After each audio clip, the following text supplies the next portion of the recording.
C'est l'heure d'aller le retrouver, notre prof, notre avocat, mais certainement, je pense, notre ami, qu'on soit d'accord ou non, c'est un bon gars. C'est un très bon gars. Hein?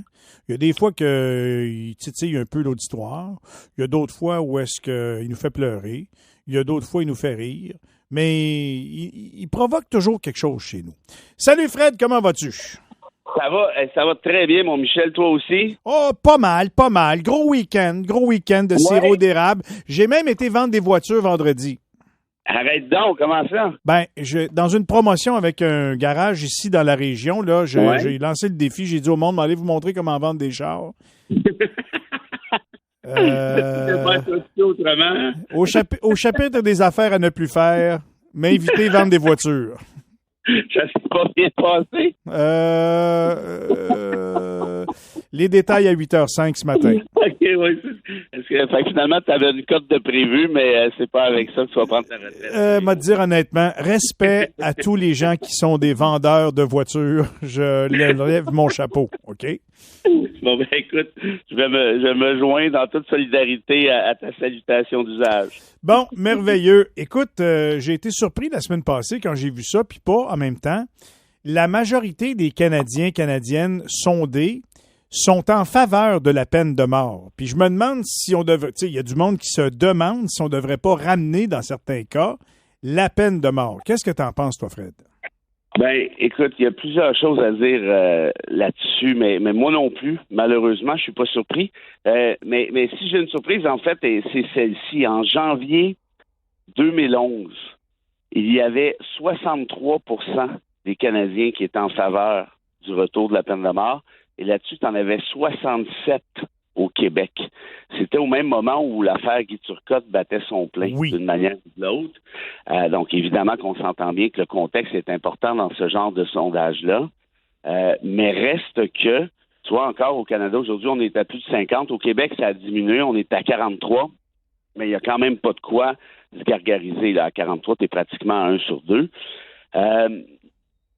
Tu te rappelles évidemment de Robert Kennedy, le frère de John, mais qui était aussi secrétaire d'État à la justice et autres. À un moment donné, les journalistes lui ont posé la question suivante. Monsieur Kennedy, vous étiez pour la peine de mort, vous, il n'y a pas si longtemps. Comment se fait-il maintenant que vous êtes rendu un militant contre celle-ci? Qu'est-ce qui s'est passé? Il dit, j'ai lu le dernier jour d'un condamné de Victor Hugo. Puis je vous invite à lire ça. Une fois qu'on a lu ça, on ne peut plus être en faveur de la peine de mort. Et tu vois comme quoi il y a des livres qui peuvent changer le monde, comme ceux d'Hugo, évidemment. Nous, ici au Canada, ça fait quand même un petit bout de temps que la peine de mort a été abrogée. Oui. T'as Pierre Trudeau qui l'avait enlevé en partie quand il était ministre de la Justice. Il en a enlevé une autre partie quand il est devenu premier ministre. Jean Chrétien a sonné le glas en 98 pour tout ce qui restait d'un point de vue militaire et autres. Bref, ça fait un bout de temps que ça n'existe plus. Puis pourquoi Trudeau l'avait fait enlever?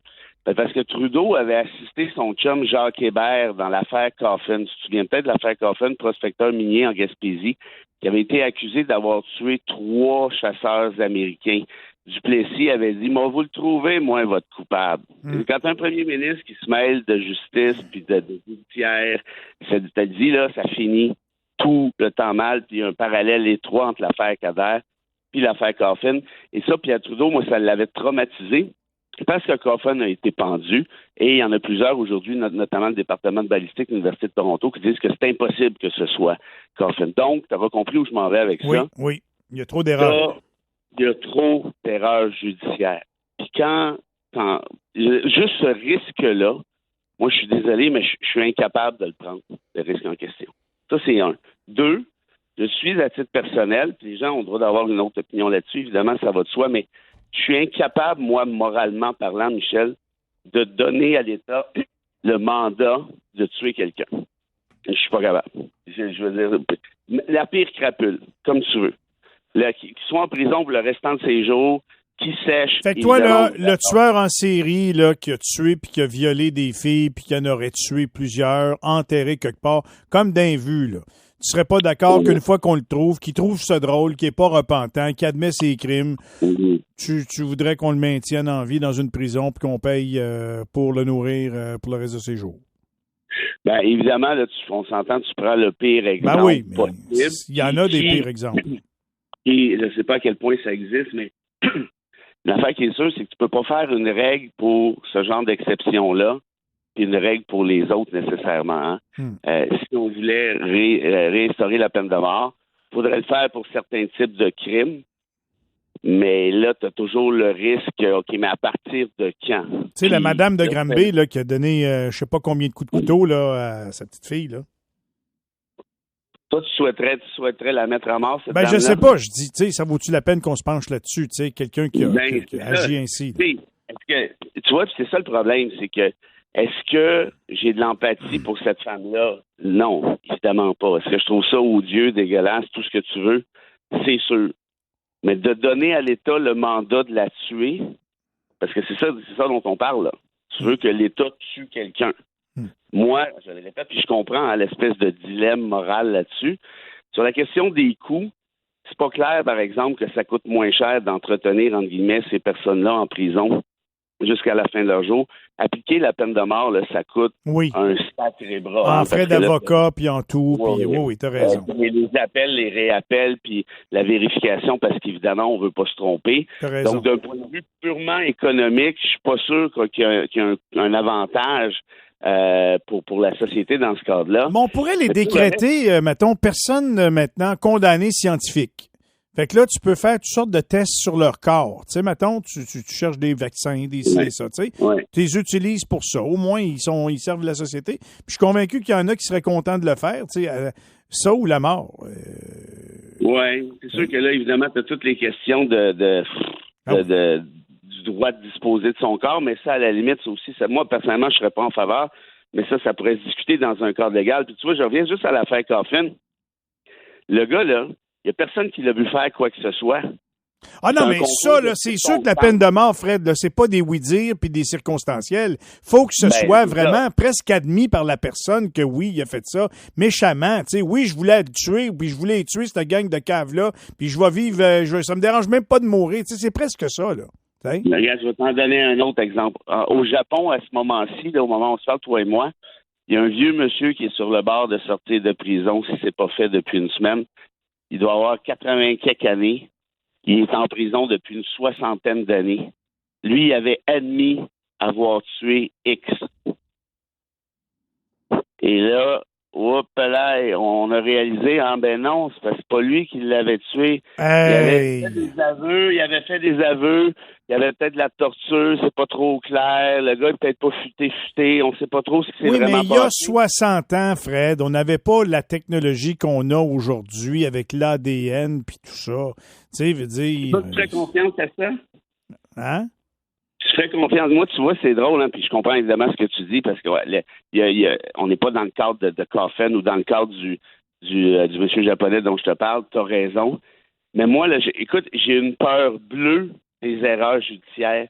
Aujourd'hui, là, la possibilité de créer, justement, des faux trucs d'ADN ou des fausses preuves. Tu sais, dans l'affaire Coffin, on avait patenté un paquet de preuves. C'était l'État qui avait patenté ces preuves-là. Avec comment je te dirais, les encouragements de Duplessis, qui est même allé nommer après coup l'avocat de Coffin qui a perdu son procès d'aplomb. Il est allé le récompenser en le nommant en tête de la Régie du logement, même s'il avait été radié par le barreau compte tenu de... Il y a eu toutes sortes de malversations là-dedans, c'est clair. Là. Ça ramène là à 2023. Moi, je m'y connais pas assez en technologie. Mais je me dis, tu sais, regarde, on l'a vu là, dans l'affaire Kadash, je t'en ai parlé. Tu as des agents canadiens du SCRS, Service canadien des renseignements secrets, qui sont allés interroger un enfant sous torture. C'est-à-dire, est-ce que ces gens-là, c'est impossible de penser qu'ils pourraient trafiquer un cossin ou un autre? Je te dis pas de paranoïer, je te dis pas qu'ils sont de mauvaise foi, je te dis pas que ce sont des bandits en grand... C'est pas ça que je te dis. Mais il en suffit de... quand un procès devient politique, Duplessis, Harper, puis ça se passe aux États-Unis, puis là, il y a un meurtre crapuleux, puis c'est dégueulasse, puis tout le monde a mal au cœur, puis là, on va te le pogner. Ça fait très, très, très far west. Là, ce matin, je suis content. J'ai fait mon Fred Bérard, j'ai fait l'avocat du diable.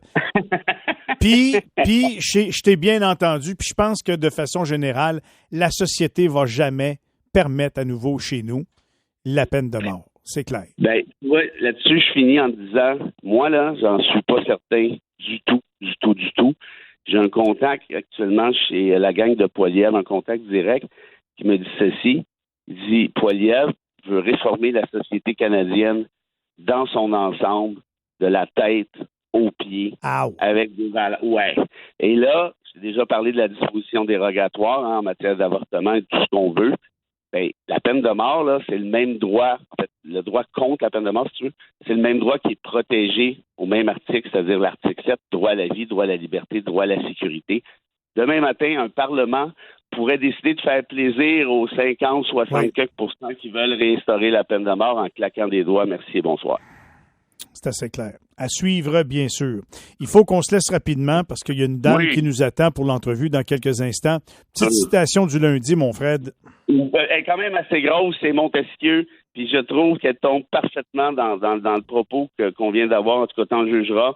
Montesquieu disait ceci, Michel, il n'y a point de plus cruelle tyrannie que celle que l'on exerce à l'ombre avec des lois et avec les couleurs de la justice.